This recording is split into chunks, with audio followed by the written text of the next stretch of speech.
สุดท้ายบางคนต่อเคลียร์แต่ต้องเหมือนในวิดีโอนี้พังได้คือโยมหนึ่งปรับบางคนเทคนิคในการปรับให้ทำให้ไอชับบานบักมอนิไทยเราเลยจะเหมือนใน Facebook Page จังบางคนอ่านว่าตามวิดีโอนี้คือโยมทันเดียไทยจีมาขายบางคนไอเราเลยบานในสำคัญอ้อยตัดเนยใช่ไหมบัดสันจะยังอัตเนยแต่ยังเรียนบานติยังเรียนเฉลี่ยเป็นติเตอร์สำหรับการอ่านวัตเฟอร์วีจังก็น่าโอเคอะไรยังโจไม่เรียนบางยังต่อเคลียร์สวัสดีบางคนต่อគ្នាសូមស្វាគមន៍មកកាន់មេរៀនរបស់យើងតកតងជាមួយនឹងមេរៀននេះផងដែរគឺពិសេសខ្លាំងមែនទែនសម្រាប់បងប្អូនដែលគាត់ចង់រកលុយតាម page ad break អញ្ចឹងណាអញ្ចឹងបងប្អូនបើសិនជាមានពេលទំនេរអាចមើលវីដេអូនេះឲ្យចប់បានដោយសារតែនេះគឺជាចំណេះដឹងថ្មីសម្រាប់យើងចង់ប្រើប្រាស់ page ធ្វើម៉េចឲ្យឆាប់គ្រប់គោលការណ៍អញ្ចឹងណាឥឡូវខ្ញុំសូមលើកឧទាហរណ៍ហើយនឹងអនុវត្តឲ្យបងប្អូនមើលតកតងជាមួយនឹង page សំទោសតកតងជាមួយនឹង page ដែលយើងអាចរកលុយតាម ad break បានណាអញ្ចឹងជំហានទី1និងជំហានទី2និងជំហានទី3សម្រាប់មេរៀននេះគឺខ្ញុំបញ្យល់បងប្អូនគឺមាន3ដំណាក់កាលដំណាក់កាលទី1ដំណាក់កាលទី2និងដំណាក់កាលទី3អញ្ចឹងដំណាក់កាលទី1គឺវាមានទម្រង់បែបណាដំណាក់កាលទី2ទម្រង់បែបណាទី3បែបណាគឺខ្ញុំនឹងបញ្យល់ក្នុងវីដេអូនេះទាំងអស់អញ្ចឹងខ្ញុំអត់លាក់ក្បាច់ទេគឺខ្ញុំអនុវត្តខ្លួនឯងរយៈពេលប្រហែលជាមួយខែបើខ្ញុំនិយាយថាធានារយៈពេលមួយខែបងប្អូនច្បាស់ជារកលុយបានតាម page អីដោយសារអីដោយសារខ្ញុំអនុវត្តខ្លួនឯងផ្ទាល់ហ្មងហើយមួយទៀតខ្ញុំស្វែងយល់វាច្រើនដោយសារមួយថ្ងៃមុនអីចូលមួយឆ្នាំមិនដឹងខ្ញុំបិទពីរបៀបការរកលុយបិទពីរបៀបបង្រៀនការរកលុយតាម page ដោយសារតែវាមានបញ្ហាទៅលើការដាក់ VPN ញ៉ៃពេកទៅខ្ញុំខ្ជិលអញ្ចឹងឥឡូវឮថាបើកបើករកលុយបាននៅខ្មែរហើយអញ្ចឹងបានខ្ញុំចាប់ផ្ដើមធ្វើវាវិញហើយខ្ញុំចូលមើលជាក់ស្ដែងគឺបើករកលុយបាននៅខ្មែរពិតមែនហើយក៏ខ្ញុំបានដាក់កាតបានដែរអញ្ចឹងឥឡូវខ្ញុំសូមលើកឧទាហរណ៍ទី1ហើយនឹងដំណាក់កាលទី1ឲ្យបងប្អូនមើលនេះគឺជាដំណាក់កាលទី1សម្រាប់ការប្រើប្រាស់ page ណានេះបងប្អូនកន្លែងនេះគឺវាសរសេរថាវាអបអរសាទរ page របស់យើងគឺយើងទីតាំងរបស់យើងនិង page របស់យើងគឺយើងអាចរកចំណូលបានពី page ហើយយើងអាចអនុវត្តបាននៃការរកចំណូលអញ្ចឹងណាអញ្ចឹងបើសិនជាវាអាចរកលុយបានទេគឺកន្លែងនេះវាអាចដាក់ថាมันអាចរកលុយបានជាមួយនឹងប្រទេសរបស់យើងទេតែឥឡូវនេះគឺវាបានដាក់បែបនេះគឺមានន័យថា page របស់យើងអាចរកលុយបានប្រទេសរបស់យើងគឺអាចរកលុយបានតាម Facebook Ad Break អីអញ្ចឹងណាអញ្ចឹងបើសិនជាបងប្អូនបារម្ភច្រើនបងប្អូនបើចាំអនុវត្តធ្វើវាសម្រាប់អ្នកនៅខ្មែរបងប្អូនបារម្ភច្រើនអាចធ្វើក្រៅប្រទេសដាក់ VPN ធម្មតាតែសម្រាប់ខ្ញុំគឺខ្ញុំខ្ជិលប្រើ VPN ណាគឺយើងអនុវត្តធ្វើវាយកបដ ாய் អញ្ចឹងណាអញ្ចឹងបញ្ជាក់បងប្អូនតាក់ទងជាមួយនឹងមេរៀននេះផងដែរមេរៀនរបស់ខ្ញុំទាំងអស់គឺសុទ្ធតែខាងខ្ញុំដាក់ជា IP ខ្មែរជាដាក់កាតខ្មែរបើបងប្អូនអត់ចង់ធ្វើវាទេគឺអូសរំលងទៅអត់បញ្ហាទេអញ្ចឹងណាគ្រាន់តែនេះគឺជាចំណេះដឹងមួយដែលខ្ញុំអនុវត្តធ្វើវាជាក់ស្ដែងឲ្យបងប្អូនមើលតែប៉ុណ្ណឹងអញ្ចឹងណាអូខេឥឡូវកន្លែងនេះខ្ញុំបញ្ជាក់ឡើងវិញគឺវាបានបញ្ជាក់ថាប្រទេសរបស់យើងគឺអាចរកចំណូលពីប្រទេសខ្មែរបានហើយមានន័យថាប្រទេសកម្ពុជាគឺបើកសិទ្ធិឲ្យរកលុយពី Facebook Ad Break បានហើយអញ្ចឹងណាប៉ុន្តែអាចនឹង Facebook Ad Break ហ្នឹងបើកបាន Reel Photo Story ហើយនឹងវីដេអូខ្លីៗហើយប៉ុន្តែវីដេអូវែងដូចជាអត់ទាន់មានសិទ្ធិរកលុយបានព្រោះអីពេលដែលខ្ញុំផុសវីដេអូវែងគឺអត់ឃើញមានពាណិជ្ជកម្មអញ្ចឹងណាអញ្ចឹងបានខ្ញុំសន្និដ្ឋានថាអាចនឹងវាអត់ទាន់ឲ្យរកលុយតាមin-stream ad មានន័យថាវីដេអូវែងណាវាប្រហែលជាអត់ទាន់រកលុយបានតាមវីដេអូវែងទេព្រោះអីខ្ញុំផុសវីដេអូវែងសាក់មើលគឺវាអត់ឃើញមានពាណិជ្ជកម្មទេតែវារកលុយបានទៅលើរូបភាពរកលុយបានទៅលើ story ហើយនឹងវីដេអូខ្លីៗប៉ុណ្ណឹងឯងអញ្ចឹងណាអូខេបើបងប្អូនយល់ឃើញផ្សេងគឺបងប្អូនអាចធ្វើតាមបងប្អូនទៅអញ្ចឹងណាអូខេឥឡូវយើងចូលមកកន្លែងនេះឲ្យបងប្អូនមើលសម្រាប់page នេះផងដែរគឺយើងអត់ទាន់បានធ្វើវាអីឲ្យលម្អិតទេដោយសារអីដោយសារខ្ញុំទុកវាចោលព្រោះរវល់ច្រើនពេកអញ្ចឹងណាអញ្ចឹងនេះគឺជាអ្វីដែលខ្ញុំចង់ឲ្យបងប្អូនមើលនេះគឺជាកន្លែង subscribe កន្លែង content monetize អ្វីដែលសំខាន់គឺ content monetize នេះបងប្អូនបើសិនជា content monetize នេះវាបើកគឺមានន័យថាយើងមានសិទ្ធិមានន័យថា content monetize នេះវាចេញ set up ចេះគឺយើងមានសិទ្ធិរកលុយបានហើយអញ្ចឹងណាអញ្ចឹងនេះគឺជាដំណាក់កាលទី1មានន័យថាដំណាក់កាលទី1គឺវាជាប់សោបែបនេះ វាជាប់សោបែបនេះដោយសារអីដោយសារតែ page របស់ខ្ញុំទុកវាចោលហើយអត់បានធ្វើវាតាក់ទងជាមួយនឹងវីដេអូគឺអត់ដែរផុសនិយាយរួមទៅគឺអត់សូវមានសកម្មភាពជាមួយនឹង page នឹងសោះតែម្ដងទៅវាជាប់សោបែបនេះអញ្ចឹងបើសិនជាបងប្អូនចង់ឲ្យវាបើកសោវិញដំណាក់កាលទី2ចង់ឲ្យវាបើកសោវិញគឺយើងព្យាយាមផុសវីដេអូព្យាយាមធ្វើតាមការណែនាំរបស់វាកន្លែងនេះរយៈពេលមួយសប្តាហ៍នេះយើងព្យាយាមធ្វើវារាល់ដងមួយសប្តាហ៍យើងធ្វើមិនឲ្យគ្រប់គោលការណ៍ដូចខ្ញុំបរៀនវីដេអូមុនណាធ្វើមិនឲ្យគ្រប់គោលការណ៍កន្លែងនេះឲ្យគ្រប់គោលការណ៍មួយចំណុចទី1ទី2ទី3ទី4រហូតដល់ទី5ដែលវាបានដាក់ហ្នឹងឲ្យគ្រប់រាល់មួយសប្តាហ៍គឺធ្វើវាឲ្យគ្រប់រហូតអញ្ចឹងមួយសប្តាហ៍គឺវាផុតកំណត់ម្ដងណាកន្លែងនេះយើងព្យាយាមធ្វើវាឲ្យចប់ទៅបើសិនជាយើងធ្វើយូរទៅកន្លែងនេះនឹងលោតដោះសោហើយកន្លែងនេះនឹងលោតដោះសោយើងហើយឥឡូវខ្ញុំឲ្យបងប្អូនមើលគំរូដែលលោតដោះសោ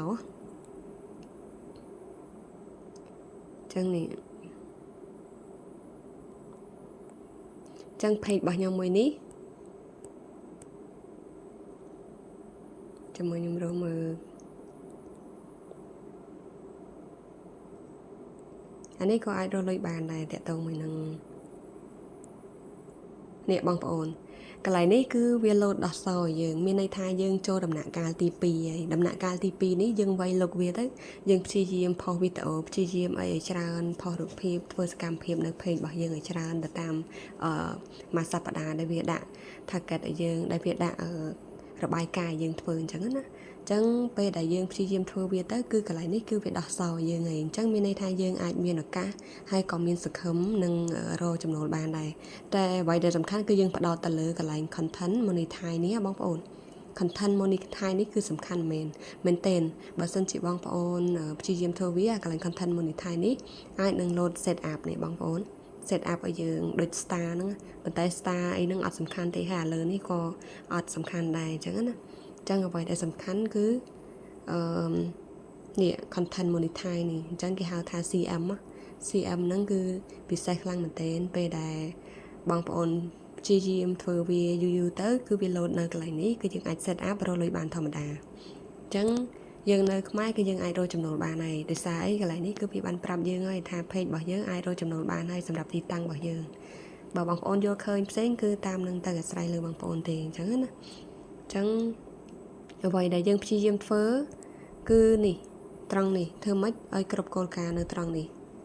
ព្យាយាមធ្វើរាល់សប្តាហ៍ឲ្យយូរបានបន្ទុកច្រើននេះកន្លែងនេះធ្វើម៉េចឲ្យបានពៀនច្រើនតិចទៅវាឲ្យលក្ខណៈថាឲ្យ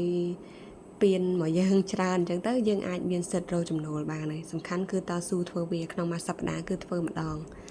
ក្នុងមួយសប្តាហ៍ធ្វើមួយថ្ងៃក៏បានដែរធ្វើម៉េចឲ្យតែបានគ្រប់ក្នុងមួយថ្ងៃបងប្អូនធ្វើមកគ្រប់អានេះក៏បានអត់បញ្ហាទេឲ្យតែ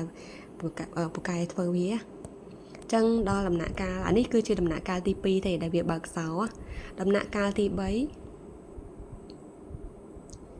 នេះគឺជាដំណាក់កាលទី3ឥឡូវខ្ញុំឲ្យបងប្អូនមើលដំណាក់កាលទី3ពេលដែលខ្ញុំព្យាយាមធ្វើវារយៈពេលមួយសប្តាហ៍សំទោសរយៈពេលមួយខែពេលដែលខ្ញុំព្យាយាមធ្វើវារយៈពេលមួយខែគឺវាចូលដំណាក់កាលទី3ហ្នឹងហ្មងអានេះអត់បញ្ហាទេឧទាននេះដោយសារតែខ្ញុំបានស្នើដាក់កាតប៉ុន្តែរយៈពេលប្រហែលជា7ថ្ងៃ8ថ្ងៃអីឬក៏10ថ្ងៃអីបានវាធម្មតាវិញព្រោះអីវាពិនិត្យមើលទៅលើកាតយើងសិនអញ្ចឹងណាអញ្ចឹងនេះគឺជាដំណាក់កាលទី3បងប្អូនដំណាក់កាលទី3គឺវាដំណាក់កាលទី1គឺវាជាប់សោកន្លែងនេះអញ្ចឹងដំណាក់កាលទី2គឺវាដោះសោបែបនេះអញ្ចឹងចូលដំណាក់កាលទី3ពេលដែលយើងធ្វើគ្រប់គោលការណ៍របស់វាហើយមានន័យថាគ្រប់គោលដៅដែលវាបានកំណត់ហើយយើងព្យាយាមធ្វើហើយគឺវា load កន្លែងនេះឲ្យខ្ញុំ set up អញ្ចឹងកាលណាដែលខ្ញុំអាច set up បានហើយគឺវា load ចេញជាដុល្លារចំនួនលុយវាឲ្យចំនួនលុយដែលយើងឃើញនេះអញ្ចឹងបងប្អូនអ្វីដែលខ្ញុំ set up គឺខ្ញុំ set up content មួយនៃថៃនឹងទេបើ star អីហ្នឹងគឺខ្ញុំអត់ធ្វើវាទេព្រោះវាអត់ប្រយោជន៍ទេសំខាន់គឺ content មួយនៃថៃនេះគឺវា free និយាយរួមទៅគឺវាគេហៅថាដូច 3 in 1 ហ្មងព្រោះអីវាមានទទួលបានចំណូលទាំងវីដេអូខ្លីៗទទួលបានចំណូលទាំងរូបភាពហើយនឹង story អីអញ្ចឹងណានេះបងប្អូនពេលដែលចូលដំណាក់កាលទី3គឺយើងអាចស្នើបានហើយអញ្ចឹងអ្វីដែលសំខាន់គឺបងប្អូនព្យាយាមធ្វើវាទៅតាមដែលខ្ញុំប្រាប់ទៅក្នុងមួយសប្តាហ៍គឺធ្វើឲ្យកន្លែងដែលវាដាក់របាយការណ៍យើងឲ្យជាប់ថ្ងៃទៅឲ្យជាប់ចំនួនទៅតែបើវា complete ពេញអស់ហើយចូលថ្មីទេចូលសប្តាហ៍ថ្មីចាំយើងអនុវត្តធ្វើតទៀតអញ្ចឹងណាអញ្ចឹងកាលណាដែលបងប្អូនព្យាយាមធ្វើវាអាចនឹង set up ឲ្យយើង set up ហើយមួយទៀតបងប្អូនខ្ញុំសូមប្រាប់បន្តិចឥឡូវនេះគឺវាអត់មានចាញ់កន្លែងដូចអាសេរីមុនទេអា InStream ADS ហ្នឹងទេអាសេរីមុនហ្នឹងវាមានលោតសញ្ញាឲ្យយើងដឹងថាមានអ្នកមើលចំនួនប្រមាណចិត្តដល់ target អញ្ចឹងណាចិត្តដល់គោលដៅវាមានប្រហែល10000អ្នកមើលហើយនឹង follow ប្រហែលអ្នកគ្រប់គោលការណ៍វាមានពីមុនណាតែឥឡូវអត់មានទេអ្វីដែលវាលុតសញ្ញាយើងគឺ Facebook វាមើលទៅលើ page របស់យើងសកម្មឬអត់បើសិនជា page របស់យើងសកម្មព្យាយាមធ្វើតាមគោលការណ៍របស់វាត្រឹមត្រូវគឺច្បាស់ណាស់វាអាចនឹងឲ្យយើង set up ចឹងបងប្អូនមិនបាច់បារម្ភទេសំខាន់គឺព្យាយាមធ្វើវាទៅព្យាយាមវាយលុកនៃវីដេអូធ្វើម៉េចឲ្យ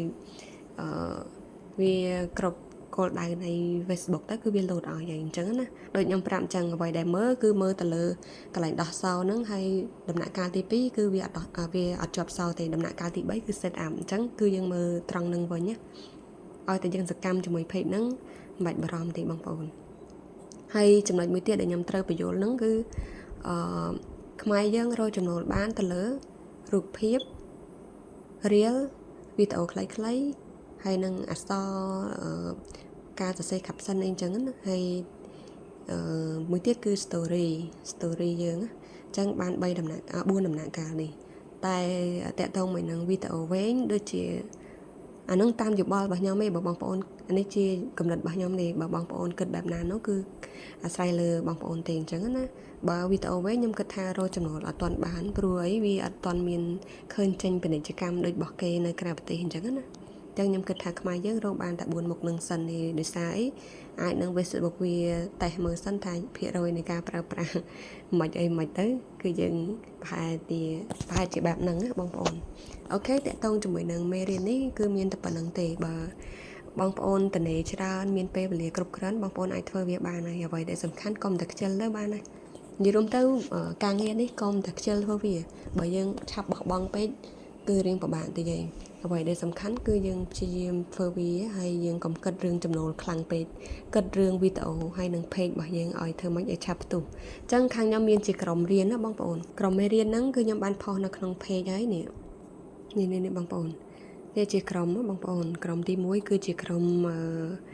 មេរៀននេះគឺបងប្អូនអាចចុចចូលបានទាំងអស់ក្រុមទី1គឺជាក្រុមសំណួរចម្លើយបងប្អូនអាចភាសាគ្នានិយាយអ្នកដែលគាត់ចេះអីគាត់អាចជួយប្រាប់ក្នុងនឹងបន្ថែមអីអញ្ចឹងទៅហើយយើងអាច share គ្នាទៅវិញទៅមកសម្រាប់ក្រុមទី1ក្រុមទី2គឺខ្ញុំបញ្យល់